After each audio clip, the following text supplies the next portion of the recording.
Kelima guru besar itu sangat bersemangat. Masing-masing dari mereka dipenuhi dengan vitalitas. Pada saat ini, Dewa Iblis Yongbi meraung dan meledakkan semua energi di tubuhnya. Getaran yang mengerikan mengguncang lembah. Kinmu membawa Huling Er untuk bersembunyi di belakang Long Qilin. Meskipun begitu, mereka masih bisa merasakan tekanan yang sangat mengerikan. Satu persatu, para musuh memuntahkan darah dan jatuh. Tidak diketahui apakah mereka masih hidup atau sudah mati. Saat ini mereka telah menyaksikan kekuatan dari Dewa Iblis Yongbi. Tiba-tiba, tubuh Dewa Iblis Yongbi mulai runtuh dan hancur berkeping-keping. Dewa Iblis Yongbi bergumam. Ia mengatakan kalau energinya sudah habis. Sungguh disayangkan aku tidak bisa memanen pengorbanan ini. Tapi setidaknya aku telah melihat wajah menyedihkan dari Raja Iblis Dutian. Pemanggil iblis, aku akan segera pergi. Setelah mengatakan itu, tubuhnya mulai hancur dan kesadarannya mulai menghilang. Kinmu dan yang lainnya melihat bahwa para musuhnya masih hidup. Kinmu segera berdiri mengambil Raja Iblis Dutian yang sedang terlentang, lalu melemparkannya ke punggung Long Qilin. Dia juga memasukkan 3 altar ke dalam tas tauti miliknya. Segera setelah itu dia menyuruh Long Qilin untuk segera pergi.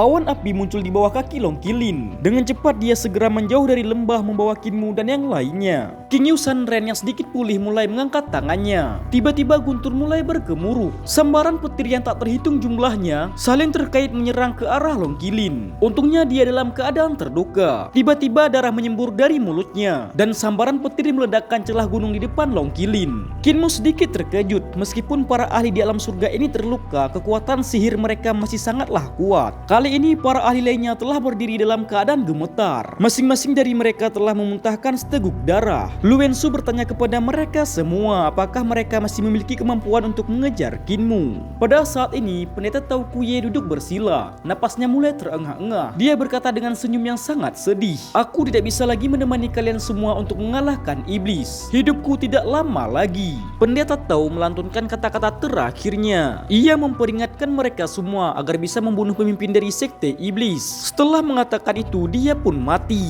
Melihat ini, semua orang merasakan kesedihan. Kemudian Lu Wensu berjanji kalau dia akan membalaskan dendam dari pendeta Tao Kuye. Setelah mereka semua meratapi kesedihan atas kepergian dari pendeta Tao Kuye, Luo Sanpo mengatakan kalau naga unicorn itu sangatlah cepat. Kita harus mengejarnya sesegera mungkin. Jika tidak, dia akan memanggil dewa iblis kedua yang lebih mengerikan. Mendengar ini, Lu Wensu menggelengkan kepalanya. Dia menegaskan kalau Kinmu tidak memiliki kesempatan. Di depan telah banyak para ahli yang lebih kuat telah menunggunya. Mereka semua tidak langsung mengejar Kinmu, tetapi mengobati diri mereka agar sedikit lebih pulih. Sedangkan di tempat Kinmu berada, dia berencana untuk memanggil iblis kedua. Namun karena goyangan tubuh Long Qilin, dia tidak bisa memanggilnya. Kinmu memeriksa tubuh Long Qilin dan juga Huling Er, dan ia mendapati bahwa mereka tidak terluka sama sekali. Hanya Raja Iblis Dutian yang terluka parah. Dengan cepat dia memperbaiki tubuh Raja Iblis Dutian. Raja Iblis Dutian sangatlah malu dan marah, sehingga dia tetap diam. Kali ini dia telah dihina oleh Dewa Iblis Agung Si Yongbi. Hal ini merupakan suatu aib dan penghinaan besar. Kinmu mengeluarkan peta geografis Yangkang dan mulai menganalisinya. Ia menghela nafas lega dan berkata kalau tempat ini sangat dekat dengan Dakshu. Dengan kecepatan Long Qilin saat ini, diperkirakan ia akan mencapai perbatasan Dakshu dalam waktu setengah hari.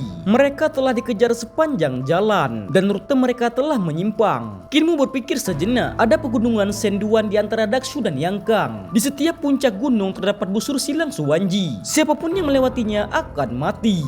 Satu-satunya pilihan sekarang adalah mengambil jalan yang pernah dia lewati saat memasuki Yangkang. Setelah memikirkan ini, Kinmu sangat gembira. Para pengejarnya mungkin tidak mengetahui jalur ini. Kinmu terus melanjutkan perjalanan. Langit berangsur-angsur menjadi gelap dan lingkungan sekitar menjadi semakin sunyi. Setelah berjalan cukup lama, tidak ada lagi satu desa pun yang terlihat. Saat mereka semakin dekat ke Dakshu, mereka sudah bisa melihat bayangan gelap pegunungan senduan yang sangat megah. Karena hari hampir malam, Kinmu berencana untuk beristirahat. Saat sedang memikirkan hal ini, dia tiba-tiba melihat cahaya datang dari bawah. Cahaya itu berasal dari sebuah desa. Saat malam tiba, lampu di desa tersebut mulai dinyalakan. Huling Er memperingatkan Kinmu untuk berhati-hati agar dia tidak masuk dalam jebakan. Raja Iblis Dutian juga mengatakan hal yang sama. Tidak ada satu desa pun dalam radius 1000 mil. Tetapi kenapa di sini tiba-tiba muncul sebuah desa? Di balik semua ini pasti ada sesuatu yang mencurigakan. Kinmu berkata kepada mereka semua agar tidak memperdulikan hal itu sama sekali.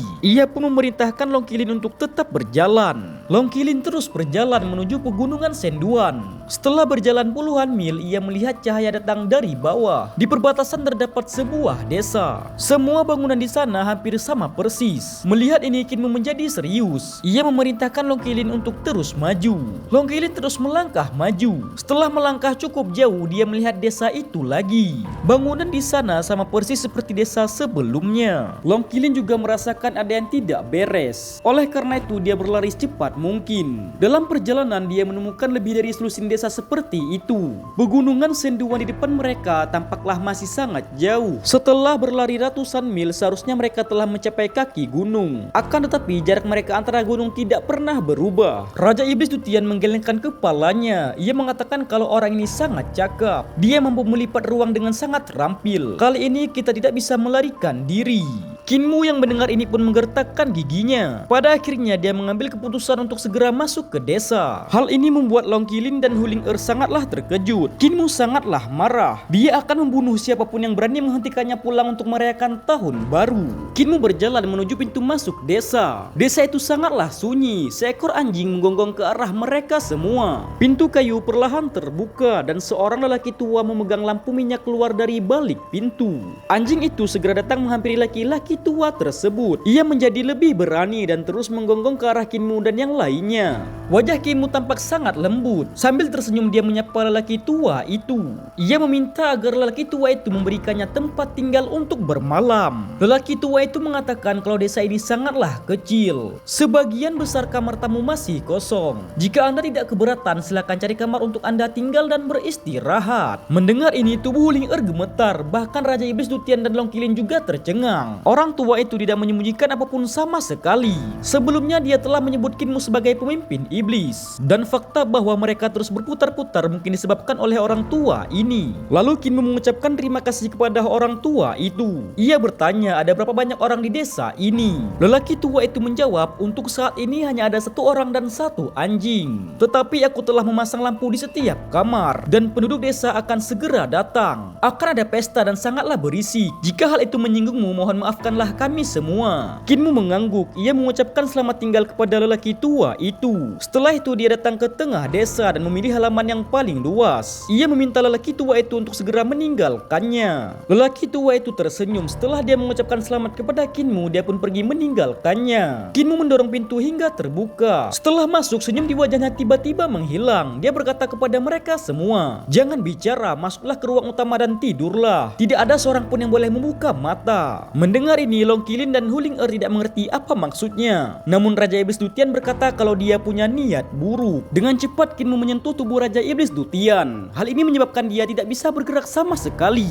Kinmu membuka pintu ruang utama dan melempar Raja Iblis Dutian ke dalamnya. Sebelumnya dia juga telah menutup semua mata Raja Iblis Dutian. Long Qilin juga mendobrak pintu dan pintu itu jatuh ke tanah. Tepat saat Long Qilin hendak berbicara, Kinmu memberi isyarat untuk membungkamnya dan memberinya syarat untuk menutup mata. Huling juga turun dari leher Kinmu dan naik ke punggung Long Qilin. Ia juga menutup matanya. Kinmu membuka tas Tauti mengeluarkan sebuah gulungan. Sambil menutup mata, Kinmu meletakkan lukisan itu di dinding yang menghadap pintu ruang utama. Ia ingin membuktikan benar atau tidaknya apa yang dikatakan oleh kakek lumpuh tentang lukisan kepala desa. Dia berbaring menghadap ke samping pintu dengan mata terbuka lebar namun tidak bergerak sama sekali.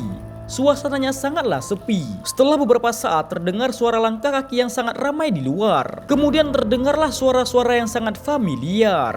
Orang-orang yang mengejar Kinmu sebelumnya kini telah tiba di desa ini. Mereka sangatlah senang saat mengetahui bahwa Kinmu ada di dalam desa. Banyak orang kini telah datang. Mereka semua bersiap-siap untuk membunuh Kinmu. Bahkan mereka semua merayakan pesta atas keberhasilan mereka yang telah menangkap Kinmu. Kinmu dapat melihat ini melalui bayang-bayang mereka semua. Di luar, para ahli datang dari segala penjuru untuk mengepung Kinmu. Suara tawa semakin keras dan mereka saling bersulang untuk merayakan kemenangan. Kemudian Lu Wensu berjalan ke halaman terlebih dahulu. Ia mengatakan kalau sebenarnya Kinmu sedang tidur nyenyak. Namun saat dia hendak masuk ke dalam tempat Kinmu, tiba-tiba kepalanya terpenggal dan jatuh ke tanah. Seorang ahli di alam surgawi kehilangan nyawanya dengan cara yang membingungkan. Melihat hal ini, terjadi keributan di luar halaman. Mereka semua bergegas menerobos ke dalam halaman. Namun begitu mereka mendarat, kepala mereka tiba-tiba terlepas dari leher mereka. Seolah-olah di sana terdapat dewa yang tak kasat mata. Dewa itu menghunus pedang dan memenggal semua orang. Perlahan Huling-Er membuka matanya. Dia melihat kepala manusia terbang satu persatu. Salah seorang dari mereka mulai berteriak dan energi pedang seperti es mulai melilit tubuhnya. Dia berjalan perlahan melihat sekeliling dengan waspada. Dia perlahan berjalan menuju ruang utama tempat Kinmu dan yang lainnya sedang tertidur. Kemudian di depan aula dia melihat sebuah lukisan yang tergantung. Di depan lukisan itu terdapat sebuah lilin. Hal itu menyebabkan setiap orang masuk ke ruang utama pasti akan melihat lukisan ini.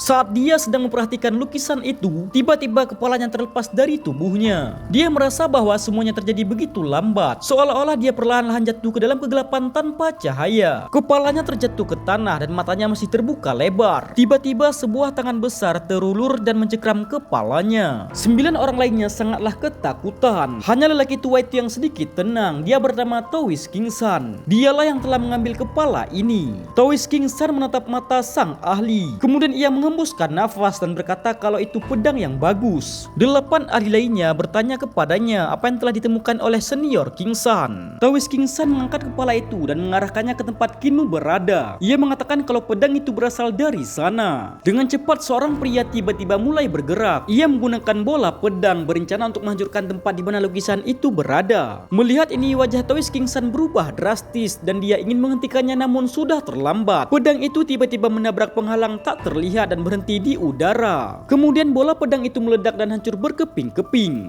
Aura Towis Kingsan tiba-tiba melonjak. Dia memperingatkan semua orang untuk segera berhati-hati. Ia meraih sebuah cermin. Menggunakan cermin itu untuk melihat ruang utama di mana tempat Kinmu berada. Pada saat ini Kinmu yang sedang tertidur di ruang utama menyipitkan matanya. Dia melihat kepala desa muda keluar dari dalam lukisan. Dengan cepat kepala desa menghunuskan pedangnya dan mengeluarkan teknik pedang pembunuh dewa. Kinmu tidak berani bergerak sama sekali.